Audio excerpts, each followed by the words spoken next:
What is going on, everybody? Gamers Goon here today with your Week 5 college football prediction video where we pick every single game every single week.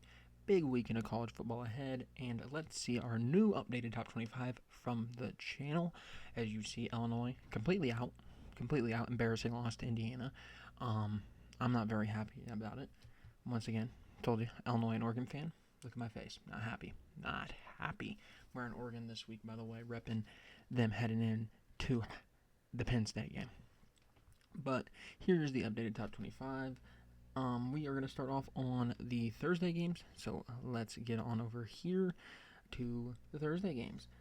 We have Army versus ECU. Quick pick. 21-17 in the favor of ECU. Then we get to Friday. We have a few games on Friday. Florida State versus Virginia. We got Florida State winning that one 28-17. Could be worse than that. Houston versus Oregon State. Houston wins that one 28-10. And then we get our first quick pick game of the week. We get TCU going up against Arizona State. This is a 2.5 point line in the favor of Arizona State. Arizona State kind of flirting with being ranked yet again, right? Like, they're a good team. And I expect them to find their way back into rankings. But, as you see here, TCU is my 2014. Big opportunity for both teams to get a trademark win. And ultimately here in this one, I know it's 2.5 Arizona State's way. I want to give this to TCU still. My heart's telling me TCU. My head is telling me Arizona State. We're going Arizona State to win at home 27-24. The home field advantage is enough for that one. Let's get back into more quick picks. We have Houston. We already did that one, my bad. South Alabama going up against North Texas. North Texas wins that one 38-17. Watch out for North Texas to be a group of 5 representative in the playoffs, potentially. Louisville versus Pittsburgh. Louisville coming in ranked this week in my poll. 28-21 victory there. UCF going up against Kansas State. Kansas State wins that one 28-21. Duke versus Syracuse. Duke wins that one 24-14. I am not that high on Syracuse. They also had their QB go hurt and get hurt. I know they beat Clemson. Notre Dame versus Arkansas. Notre Dame wins that one handily 35-17. Bowling Green versus Ohio. Ohio wins 28-10. Rutgers versus Minnesota. Tight game. Minnesota wins 24-23. Georgia Tech going up against Wake Forest. Georgia Tech wins that one 31-21. Cincinnati going up against Kansas. I like this Kansas team still. They win 35-21. USC going up against Illinois at home. USC is going to edge that one out and win 24-21. Illinois, man. Illinois, get it together. I hope I get that one wrong. Almost made it a future game, but ultimately didn't. Utah State versus Vanderbilt. Vandy wins that one 45-14. Eastern Michigan going up against Central Michigan. Central Michigan wins a very low-scoring affair, 17-14. Georgia Southern going up against JMU. JMU wins that one 35-21. Arkansas State going up against Louisiana Monroe. Louisiana Monroe wins 24-17. Akron versus Toledo. We are rocking with Toledo to win 35-10. UConn versus Buffalo. Buffalo, disappointing week last week. They bounced back with a 3-point win, 27-24 against UConn. Baylor versus Oklahoma State. Oklahoma State's bad. Baylor wins that one 38-6. UCLA versus Northwestern. If UCLA is going to get a game, it's got to be this week. Northwestern, one of the worst teams left on their schedule, 14-10 UCLA. Rice versus Navy. Navy wins that one 28-14. And let's get into our next feature game of the week. We have a 2.5 point home favorites for Ole Miss, and I don't see it. Simmons has missed the last 2 games. Ole Miss, yes, they went in and dominated a Tulane team that I said would be a close game. Yeah, I get it, right? But LSU, I think they're going to win the trenches battle. I do. I think they have the better quarterback, whether or not Simmons plays or not. I think the best quarterback is Nussmeier on the field. I think it's going to be tight because Ole Miss will give you a tight game. The problem is I just don't see this going Ole Miss's way. I think LSU walks in and wins. LSU, one of the better teams in the country, in my opinion. As we saw, they are coming in at 6th, and then you got Ole Miss coming in at 18th. I am a little bit lower on Ole Miss than everybody else, but I like LSU to win this one. We're gonna go tight, 24-17 in a very very tight game that I think could be a coin flip late. The only way I see Ole Miss winning this game is if they maybe can kind of force a defensive slugfest, which is definitely possible. We saw LSU win one of those against Clemson earlier in the season, week 1, 17-10, right? But ultimately, I think when the big plays need to be made and when it comes to the fourth quarter and you need a guy to deliver, I think Nussmeier will deliver in those situations. I, I don't know with Ole Miss. I don't know what their QB situation is going to look like. I don't really care either because I do favor Nussmeier in that situation because, as I've been saying, Nussmeier is one of, if not my favorite QBs in the entire country. I think he could be a number 1 overall pick. He's that talented. I just need to see it a little bit more consistently out of him, and I also need to see them win this game because I'm going with them to win. So we are going to go back to the quick picks. Indiana versus Iowa. I wanted to make this a feature game. Just too many good games this week. Indiana wins 35-10. 35-10. That's right. San Diego State coming off of a good win.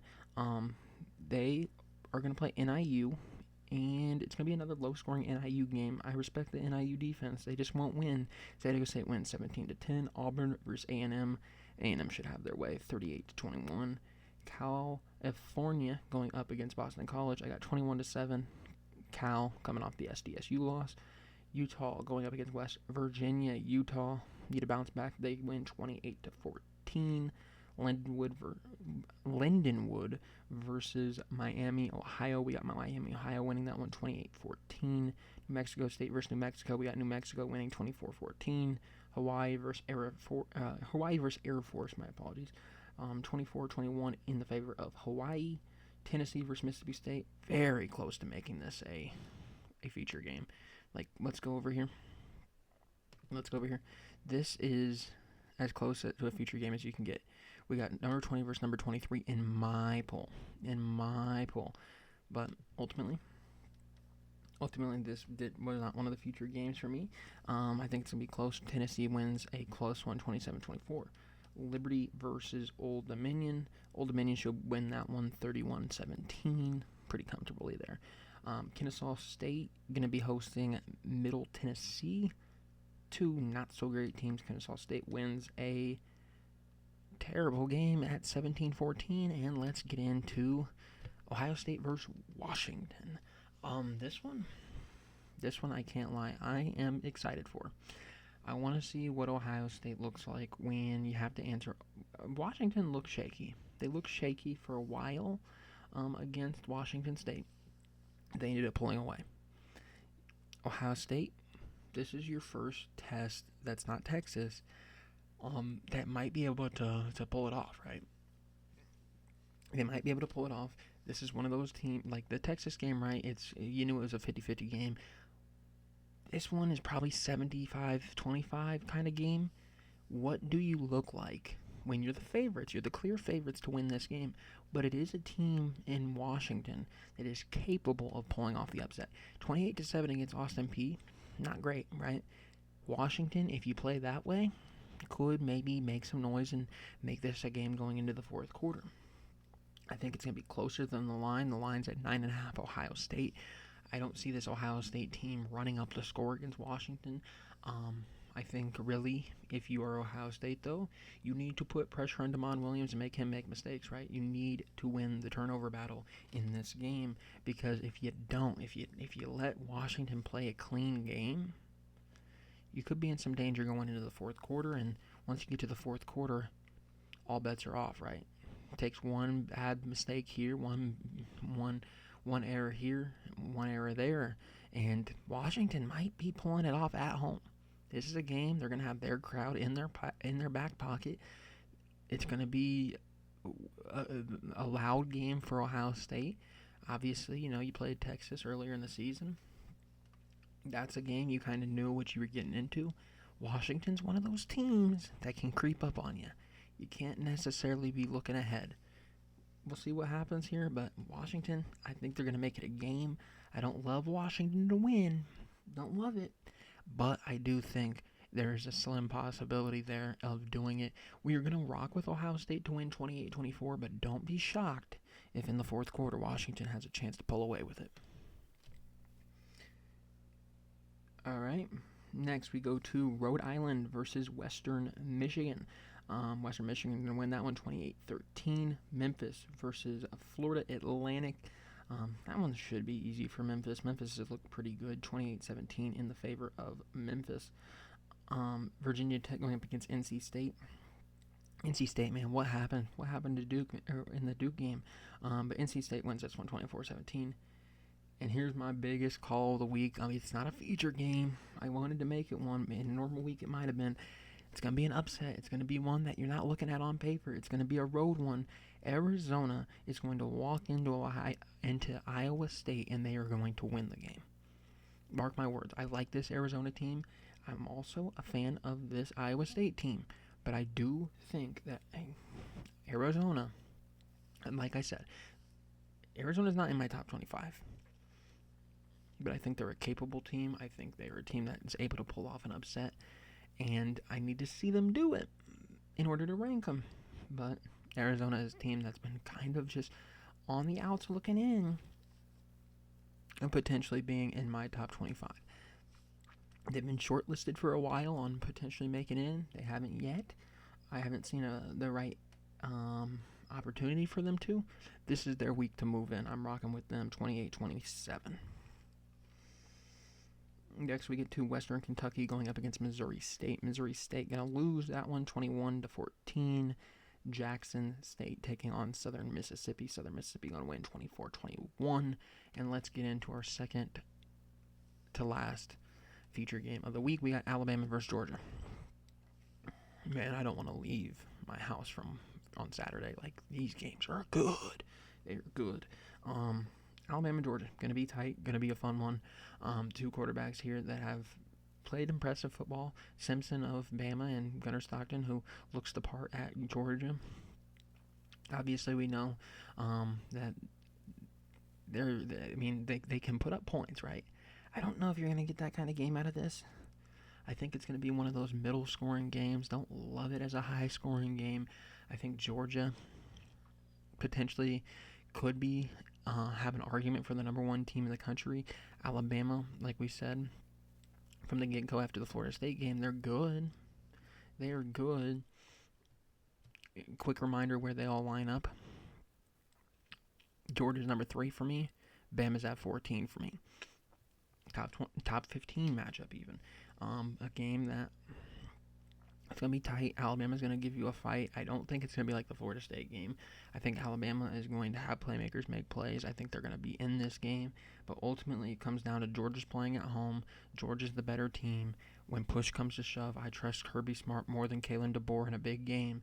I'm going 24-21. The spread is 3.5 Georgia. So Bama does cover, but I think it's going to be close. I don't think it's going to be super high scoring, but 24-21 in the favor of Georgia. Next, we have Appalachian State versus Boise State. Boise State wins this one pretty comfortably, 31-21. Washington State going up against Colorado State, 28-24 in the favor of the Cougars. Next, we get UMass versus Missouri. I'm sorry, UMass. Missouri's going to win 49-6. San Jose State going up against Stanford. Not going to be watching. San Jose State wins that one, though, 21-14. Kentucky versus South Carolina. Kentucky has a knack for keeping low-scoring games. They might be able to give you an upset here or there every year. South Carolina's going to win, though, 17-10. Next, we get Marshall versus Louisiana. Marshall going to win that one on the road, 31-28. Louisiana Tech going up against UTEP. I think it's close. LA Tech wins 24-21. BYU, who, as you know, I'm high on, 28-17 against Colorado. And then our biggest feature game of the week, we get Dante Moore going up against Drew Aller, against Katron Allen versus Nick Singleton. But then on the other side, like I said, Dante Moore, you got Malik Benson, who's been making a name for himself. You got DeCorian Moore, who's been really flashing as of late. You got Noah Whittington, who is currently injured, but he's been sitting out the last 2 weeks.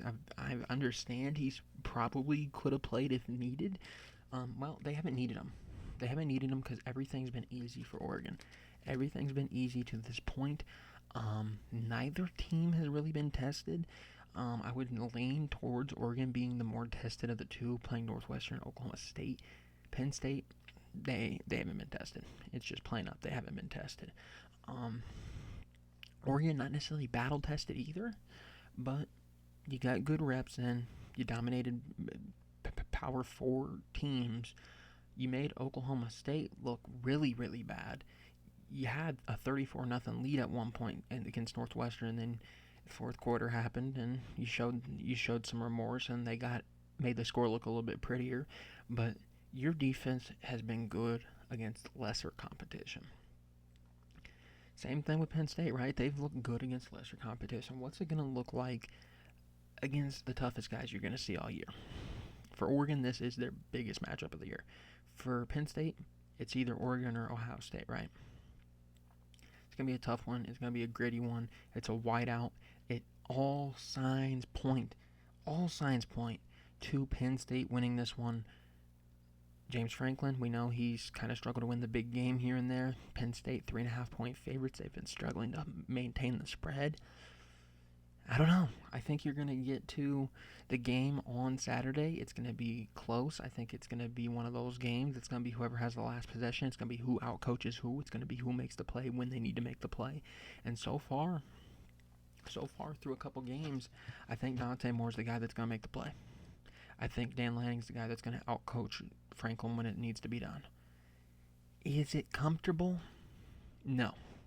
This ain't a game that you win 35-10. It ain't.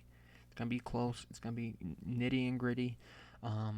We released some new shoes that are glow in the dark for this game. Kind of wondering what we're going to wear for this game. Shout out to my boy Cam. From my understanding, Penn State does not wear white for their whiteout. The fans do. The jerseys aren't white. So don't be shocked if Oregon might kind of play with their heads a little bit and show up to the whiteout in white. That's some type of stuff Dan Lanning would do. Dan Lanning would legitimately do that. So let me Google to make sure Cam's right. Let me Google.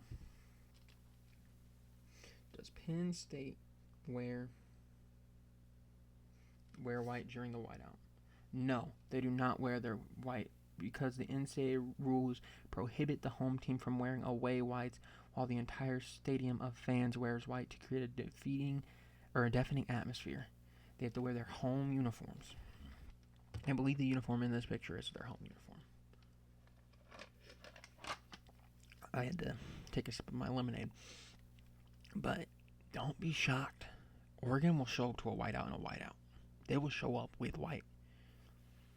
They are going to try to take everything away from this Penn State team. You saw it against Wisconsin. They used Wisconsin's jump around to their advantage. That's what locked them in the fourth quarter, right? When jump around got on, that switch flicked in their heads. I don't know what kind of stuff Dan Lanning's telling this team heading into Penn State. I don't. I'm not going to pretend I do. But what I am going to pretend to do is say, at the end of the day, if I got to pick between a coach, if I got to pick between the players, right? The talent on Oregon is really good. Not as experienced as Penn State's, but you can match them, right? You go star for star, based off of recruit. They can do it. Sorry, I had to pause for a second. But at the end of the day, I'm going with Oregon. You got to go with Oregon to win. I think it's easy. I think it's something that you got to trust in Dan Lanning. I think it's something that at the end of the day, it's going to be close, but 28-21, Oregon winning at the whiteout. Anyways, thank you for watching, and I will see you all next time.